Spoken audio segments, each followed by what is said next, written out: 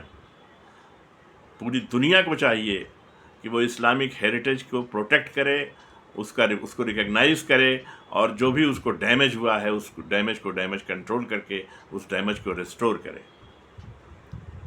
کیونکہ یہ heritage sites ہیں اور یہ صرف تاریخ نہیں ہے بلکہ عقیدے کی اور شناخت کی پہچان ہے. They are the symbols of the identity and faith. اس لیے آج کی دنیا کو میں آواز دیتا ہوں کہ there is a urgent need for preservation, documentation and global discourse of these religious sites. ان مذہبی مقامات کی حفاظت، ان کا ڈاکومنٹیشن ہونا چاہیے، ان کا ریسٹوریشن ہونا چاہیے. یہ ایک عالمی ضرورت ہے، صرف مسلمانوں کی ہی ضرورت نہیں ہے. انہی الفاظ کے ساتھ میں اپنی بات کو تمام کرتا ہوں. آخر میں آپ ذرا سے درخواست کروں گا کہ اگر اس چینل کو سبسکرائب نہیں کیا ہے تو اسے سبسکرائب کر دیں، اور اس ویڈیو کو زیادہ سے زیادہ شیئر کریں، لائک کریں، تاکہ زیادہ سے زیادہ لوگوں کو آج جو 1924 میں ظلم اور زیادتی کی گئی ہے پوری انسانیت کے ساتھ اسے دنیا جانے، اور اس کی بھرپور مذمت کرتے ہوئے کوشش کرے کہ یہ جو غلطیاں ہوئی ہیں ان کو سدھارا جائے اور ان مقامات مقدسہ کی پھر سے تعمیر ہو. میں انہی لفظوں کے ساتھ اپنے سامعین و ناظرین سے رخصت لیتا ہوں اور ان کو سلام ادب پیش کرتا ہوں.